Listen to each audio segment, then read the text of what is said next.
ನಮಸ್ತೆ friends, welcome to simple mom Prema Kannada ಚಾನಲ್ಗೆ ನಿಮ್ಮೆಲ್ಲರಿಗೂ ಆಧಾರದ ಸ್ವಾಗತ. ಬನ್ನಿ ಫ್ರೆಂಡ್ಸ್, ಇವತ್ತು ನಮ್ಮ ಉತ್ತರ ಕರ್ನಾಟಕದ ಕಡೆ ನಾವು ಮಾಡುವಂಥ ಕರ್ಜಿಕಾಯನ್ನು ಯಾವ ರೀತಿ ಮಾಡ್ತೀವಿ ಅಂತ ಹೇಳಿ ಇವತ್ತಿನ ಈ ವಿಡಿಯೋದಲ್ಲಿ ನಾನು ನಿಮ್ಮ ಮುಂದೆ ತೋರಿಸ್ಕೊಡ್ತೀನಿ. ಬನ್ನಿ ಫ್ರೆಂಡ್ಸ್, ನೋಡ್ತಿರಿದ್ರೆ ಬಾಯಲ್ಲಿ ನೀರು ಬರ್ತದೆ. ಬಾಯಲ್ಲಿಟ್ರೆ ಕುರುಮ್ ಅಂತಾವು, ಅಷ್ಟು ರುಚಿಯಾಗಿರ್ತಾವೆ ಇವು ಕರ್ಜಿಕಾಯಿ. ಅದ್ರಾಗ ನಾಗರ ಪಂಚಮಿ ಹಬ್ಬದ ದಿನ ಅಂತ ಈ ಕರ್ಜಿಕಾಯಿ ಮಾಡೇ ಮಾಡ್ತಾರೆ ನಮ್ಮ ಕಡೆ. ಈ ಕರ್ಜಿಕಾಯಿ ಮಾಡೋಕೆ ನಾನಿಲ್ಲಿ ಒಂದು 10 ಆಗಷ್ಟು ಪುಟಾಣಿಯನ್ನು ತೊಗೊಂಡಿನಿ. ಈ ಪುಟಾಣಿ ಸ್ವಲ್ಪ ಮೆತ್ತಗಿರಬಾರ್ದು ನೋಡ್ರಿ. ಬಾಯಿಗಿಟ್ರೆ ಕುರುಮ್ ಅನ್ಬೇಕು. ಅಷ್ಟೊಂದು ಅಂದ್ರೆ ಒಂದು ಸ್ವಲ್ಪ ಇವ್ರನ್ನ ಬಿಸಿಲಿಗಿಟ್ರೆ ನಡೀತದೆ ನೋಡ್ರಿ. ಇವಾಗ ಅದನ್ನ ಪುಟಾಣಿಗೆ ಬೆಲ್ಲನ ನಾನು ಮೆತ್ತಗೆ ಒಡ್ಕೊಂಡು, ಅಂದ್ರೆ ಕಲ್ಲಿಲೆ ಒಡ್ಕೊಂಡು ಬಂದು ನೋಡ್ರಿ ಬೆಲ್ಲನ. ಇವಾಗ ಈ ಪುಟಾಣಿನ ಅಂದ್ರೆ ಅದನ್ನ ಪುಟಾಣಿಗೆ ಅದನ್ನ ಬೆಲ್ಲನ ಹಾಕಿಬಿಟ್ಟು ಈ ಹಿಟ್ಟನ್ನು, ಅಂದ್ರೆ ಪುಟಾಣಿ ಹಿಟ್ಟು ಕರ್ಜಿಕಾಯಿ ಹೂರಣನ ರೆಡಿ ಮಾಡ್ಕೋತೀನಿ ನೋಡ್ರಿ. ಈಗ ಮೊದಲು ನಾನು ಪುಟಾಣಿನ ಮಿಕ್ಸಿಗೆ ಹಾಕೋತೀನಿ ನೋಡ್ರಿ. ಇದು ಸಣ್ಣಗೆ ಸ್ಮೂತಾಗ ಪುಡಿನ ನಾವು ಮಾಡ್ಕೋಬೇಕು ನೋಡ್ರಿ. ಈ ರೀತಿ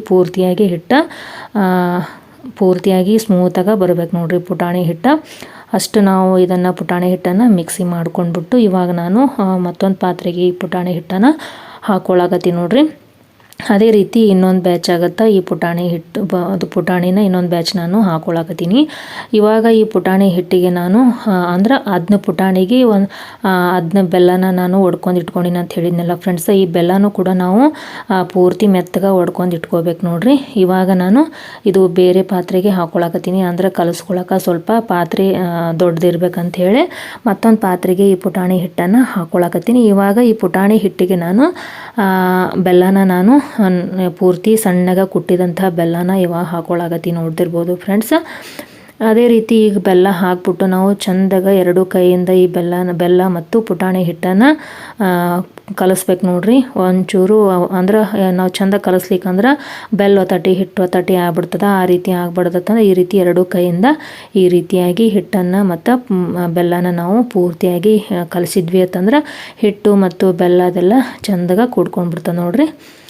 ಇವಾಗ ಈ ಪುಟಾಣಿ ಮತ್ತು ಬೆಲ್ಲ ಎರಡನ್ನು ನಾವು ಈ ರೀತಿ ನಾವು 2 ಕೈಯಿಂದ ಈ ರೀತಿ ಸ್ಮ್ಯಾಶ್ ಮಾಡಿದ ಮ್ಯಾಗ 2 ಚೆಂದಾಗ ಕೂಡ್ಕೋತಾವೆ. ಈಗ ನಾವು ಪುಟಾಣಿ ಹಿಟ್ಟಿಗೆ ನೋಡ್ತಿರ್ಬೋದು ಫ್ರೆಂಡ್ಸ್, ಈ ರೀತಿ ವಿಡಿಯೋದಲ್ಲಿ ತೋರಿಸೋ ಥರನೇ ನೀವು ಮಾಡಬೇಕು. ಇವಾಗ ನಾನು ಒಂದು ಅರ್ಧ ಕೊಬ್ಬರಿನ ತೊಗೊಂಡ್ಬಿಟ್ಟು ಈ ರೀತಿ ಹೆರ್ಚ್ಬಿಟ್ಟು ಈ ಪುಟಾಣಿ ಹಿಟ್ಟಿಗೆ ಹಾಕ್ತೀನಿ ನೋಡ್ರಿ. ಈ ರೀತಿ ಕೊಬ್ಬರಿನ ನಾವು ಕರ್ಜಿಕಾಯಿಗೆ ಹಾಕೋದ್ರಿಂದ ಒಂಥರ ಟೇಸ್ಟ್ ಬರ್ತಾವೆ ನೋಡ್ರಿ. ಈ ರೀತಿ ಒಣ ಕೊಬ್ಬರಿ ಹಾಕ್ಬೇಕು ನೋಡ್ರಿ, ಹಸಿ ಕೊಬ್ಬರಿ ಹಾಕಬಾರ್ದು. ಒಣಗಿದಂಥ ಕೊಬ್ಬರಿ ಒಂದು ಅರ್ಧ ಕೊಬ್ಬರಿ ಹೋಳನ್ನು ತೊಗೊಂಡ್ಬಿಟ್ಟು ಈ ರೀತಿ ಹೆರ್ಚಿ ಕೊಬ್ಬರಿ ಈ ರೀತಿ ಪುಟಾಣಿ ಹಿಟ್ಟಿಗೆ ನಾನು ಹಾಕಕತ್ತೀನಿ ನೋಡ್ರಿ. ಇವಾಗ ಈ ಕೊಬ್ಬರಿ ಹಾಕಿದ ನಂತರ ಮತ್ತೊಂದು ಸ್ವಲ್ಪ ಈ ರೀತಿ ಕೈಯಿಂದ ಕಲಿಸ್ಕೋಬೇಕಾಗತ್ತೆ ನೋಡ್ರಿ. ಈ ಕರ್ಜಿಕಾಯಿ ಉಂಡೆ ಮತ್ತು ಈ ರೀತಿ ನಾವು ನಾಗರ ಪಂಚಮಿ ಹಬ್ಬದ ಕಡೆ ನಮ್ಮ ಕಡೆ ಮಾಡೇ ಮಾಡ್ತಾರೆ ನೋಡ್ರಿ. ಕರ್ಜಿಕಾಯಿ ಇರ್ಲಿಕ್ಕಂದ್ರೆ ನಾಗರ ಮಾಸಿ ಪೂರ್ಣ ಅಂತಲೇ ಹೇಳ್ಬೋದು ನೋಡ್ರಿ. ಇವಾಗ ಈ ಪುಟಾಣಿ ಹಿಟ್ಟಿಗೆ ನಾನು ಎಳ್ಳನ್ನು ಕೂಡ ಹಾಕ್ಕೊಳಕತ್ತೀನಿ ನೋಡ್ರಿ.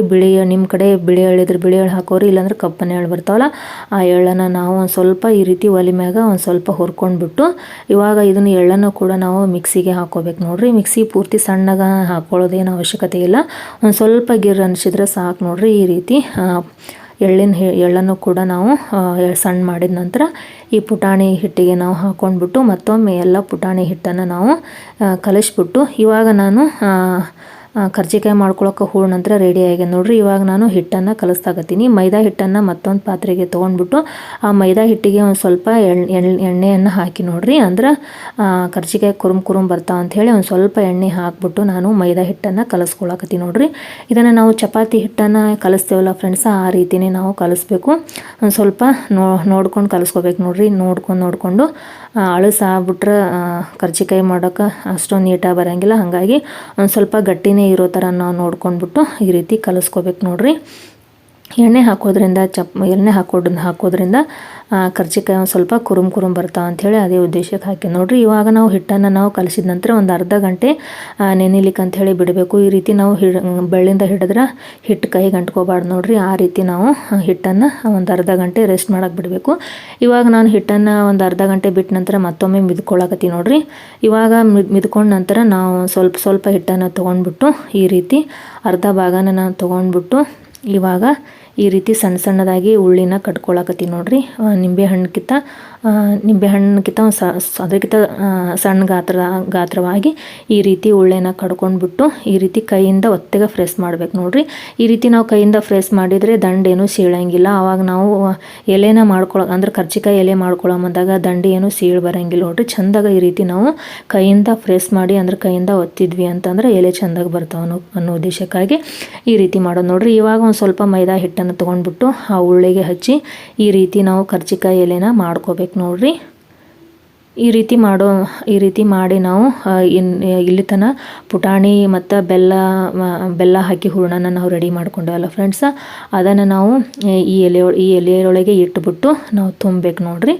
ತುಂಬಿದ್ದು ಈ ರೀತಿ ನೋಡ್ತಿರ್ಬೋದು ಫ್ರೆಂಡ್ಸ್. ಈ ಪುಟಾಣಿ ಮತ್ತು ಬೆಲ್ಲನ ಹಾಕಿ ಹೂರಣ ರೆಡಿ ಮಾಡವಲ್ಲ ಅದನ್ನು ಈ ಎಲೆಯೊಳಗೆ ನಾವು ಹಾಕಿ ತುಂಬಬೇಕು. ಇವಾಗ ನೋಡಿರಿ ಒಂದು ಸ್ವಲ್ಪ ನಾನು ಅಳ್ಳೆ ಮತ್ತು ಒಂದು ಸ್ವಲ್ಪ ಕಟ್ಟಿಗೆಗೆ ನಾನು ಈ ರೀತಿ ನೀರನ್ನು ಹಾಕಿ ನಾನು ಒಂದು ಸ್ವಲ್ಪ ನೀರನ್ನು ಒಂದು ಬಟ್ಟಲ ತೊಗೊಂಡಿನಿ. ಯಾಕಂತಂದರೆ ಈ ರೀತಿ ನಾವು ಎಲೆಯೊಳಗೆ ಹೂರಣ ತುಂಬಿದ ನಂತರ ದಂಡೆಗೆ ಒಂದು ಸ್ವಲ್ಪ ಈ ರೀತಿ ನೀರನ್ನು ಹಚ್ಬೇಕು ನೋಡಿರಿ. ನೀರನ್ನು ಈ ರೀತಿ ಹಚ್ಚೋದ್ರಿಂದ ಇದು ನೀಟಾಗಿ ಎರಡೂ ಭಾಗ ಕೂಡ್ಕೋತದ ಅನ್ನೋ ಉದ್ದೇಶಕ್ಕಾಗಿ ಈ ರೀತಿ ನಾವು ಮಾಡ್ತೇವೆ ನೋಡಿರಿ. ಇವಾಗ ನೋಡ್ತಿರ್ಬೋದು ಫ್ರೆಂಡ್ಸ, ಪೂರ್ತಿಯಾಗಿ ಈ ರೀತಿ ನಾವು ನೀರು ಹಚ್ಚಲಿಕ್ಕೆ ಅಂತಂದ್ರೆ ಅದು ಕೂಡ್ಕೊಳ್ಳೋದಿಲ್ಲ ನೋಡಿರಿ. ಅದಕ್ಕೋಸ್ಕರವಾಗಿ ಈ ರೀತಿ ಎರಡನ್ನೂ ಕೂಡಿಸಿದ ಒಂದು ಸ್ವಲ್ಪ ಗಟ್ಟಿಗೆ ಒತ್ತಬೇಕು ನೋಡಿರಿ ನಾವು. ಇಲ್ಲಾಂದ್ರೆ ಒತ್ತಲಿಕ್ಕಂದ್ರೆ ಎಣ್ಣೆ ಒಳಗೆ ನಾವು ಕರಿಯಂದಾಗ ಬಿಟ್ಕೊಂಡ್ಬಿಡ್ತದೆ, ಅದರೊಳಗಿನ ಹೂರ್ಣೆಲ್ಲ ಬಿಟ್ಕೊಂಡ್ಬಿಡ್ತದೆ. ಅದಕ್ಕೋಸ್ಕರವಾಗಿ ಕೈಯಿಂದ ನಾವು ಒತ್ತಗೆ ಈ ರೀತಿ ಫ್ರೆಸ್ ಮಾಡಿ ನಾವು ಕರ್ಜಿಕಾಯನ್ನು ನಾವು ಇಡಬೇಕು ನೋಡಿರಿ. ಇದೇ ರೀತಿ ನಾವು ಕರ್ಜಿಕಾಯಿ ಉಳಿದ ಎಲ್ಲ ಕರ್ಜಿಕಾಯಿನ ನಾವು ಎಲೆಯೊಳಗೆ ಈ ರೀತಿ ತುಂಬಿಟ್ಟು ನೋಡಿರಿ. ಇವಾಗ ನಾನು ಒಲೆ ಮ್ಯಾಗ ಎಣ್ಣೆನ ಕಾಯ್ಲಿಕ್ಕೆ ಅಂಥೇಳಿ ಇಟ್ಟು ನೋಡಿರಿ. ಮೊದಲಿಗೆ ಒಂದು ಸ್ವಲ್ಪ ಹೈ ಫ್ಲೇಮಲ್ಲಿ ಇಟ್ಬಿಟ್ಟು ಎಣ್ಣೆ ಕಾದ ನಂತರ ಮೀಡಿಯಮ್ ಫ್ಲೇಮಲ್ಲಿ ಇಟ್ಬಿಟ್ಟು ನಾವು ಈ ಕರ್ಜಿಕಾಯಿನ ಕರಿಬೇಕಾಗತ್ತೆ ನೋಡಿರಿ. ಒಂದು ಸ್ವಲ್ಪ ಕಂದು ಬಣ್ಣ ಬರಲ್ತನ ನಾವು ಇದನ್ನು ಕರೆದ್ವಿ ಅಂತಂದ್ರೆ ಕರ್ಜಿಕಾಯಿ ಬಾಯೊಳಗಿಟ್ರೆ ಕುರುಮ್ ಅಂಥೇಳಿ ಅಂತಾವು. ನಿಮ್ಗೆ ಯಾವ ರೀತಿ ಬೇಕೋ ಆ ರೀತಿ ಕರ್ಕೊಬೋದು ನೋಡಿರಿ. ನನಗಂತ್ರ ಒಂದು ಸ್ವಲ್ಪ ಕಂದು ಬಣ್ಣ ಬರಲ್ತನ ನನಗೆ ಕರೆದ್ರೆ ಒಂದು ಸ್ವಲ್ಪ ಕ್ರಿಸ್ಪಿಯಾಗಿ ಬರ್ತಾವಂತ ಅನ್ನೋ ಉದ್ದೇಶಕ್ಕಾಗಿ ನಾನು ಕಂದು ಬಣ್ಣ ಬರಲ್ತನ ನಾನು ಇವಕ್ಕೂರ್ನ ಕರ್ಜಿಕಾಯಿನ ಕರೆದಿ ನೋಡಿರಿ. ಇಲ್ಲಿ ನೋಡ್ತಿರ್ಬೋದು ಫ್ರೆಂಡ್ಸ, ಈ ರೀತಿ ಕಂದು ಬಣ್ಣ ಬರಬೇಕು. ಅಲ್ಲಿ ತನಕ ನಾವು ಉರಿಯನ್ನು ನಾವು ಮೀಡಿಯಮ್ ಫ್ಲೇಮಲ್ಲಿ ಇಟ್ಕೊಂಡ್ಬಿಟ್ಟು ನಾವು ಈ ಕರ್ಜಿಕಾಯಿನ ಕರಿಬೇಕು ನೋಡಿರಿ ಎಣ್ಣೆಯೊಳಗೆ. ನೋಡ್ತಿರ್ಬೋದು ಫ್ರೆಂಡ್ಸ್, ಕರ್ಜಿಕಾಯಿ ರೆಡಿ ಆಯಿತು. ಇಲ್ಲಿವರೆಗೆ ಈ ವಿಡಿಯೋ ನಿಮ್ಗೆ ಇಷ್ಟ ಆಯ್ತು ಅಂದರೆ ಒಂದು ಲೈಕ್ ಮಾಡಿರಿ. ಹಾಗೆ ಚಾನಲ್ಗೆ ಸಬ್ಸ್ಕ್ರೈಬ್ ಆಗಿಲ್ಲ ಅಂದರೆ ಸಬ್ಸ್ಕ್ರೈಬ್ ಮಾಡ್ಕೊಳ್ಳಿ. ಹಾಗೆ ಪಕ್ಕದಲ್ಲಿ ಕಾಣುವಂಥ ಬೆಲ್ ಐಕನನ್ನು ಪ್ರೆಸ್ ಮಾಡಿ ನಿಮ್ಮ ಕಡೆ ನೀವು ಕರ್ಜಿಕಾಯಿನ ಯಾವ ರೀತಿ ಮಾಡ್ತೀರಿ ಅಂಥೇಳಿ ನನಗೆ ಕಾಮೆಂಟ್ ಸೆಕ್ಷನಲ್ಲಿ ಕಾಮೆಂಟ್ಸ್ ಮೂಲಕ ತಿಳಿಸೋದನ್ನು ಮರಿಬೇಡ್ರಿ.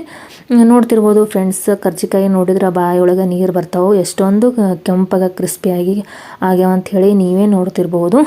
ನೀವು ಕೂಡ ಒಮ್ಮೆ ಈ ರೀತಿ ಕರ್ಜಿಕಾಯಿ ಮಾಡೋದನ್ನು ಟ್ರೈ ಮಾಡಿ. Okay, bye friends. ಮತ್ತೆ ಮುಂದಿನ ವಿಡಿಯೋನಿಗೆ ನಿಮಗೆಲ್ಲ ಭೇಟಿ ಆಗ್ತೀನಿ. ಅಲ್ಲಿ ತನಕ ಎಲ್ಲರಿಗೂ ಬಾಯ್.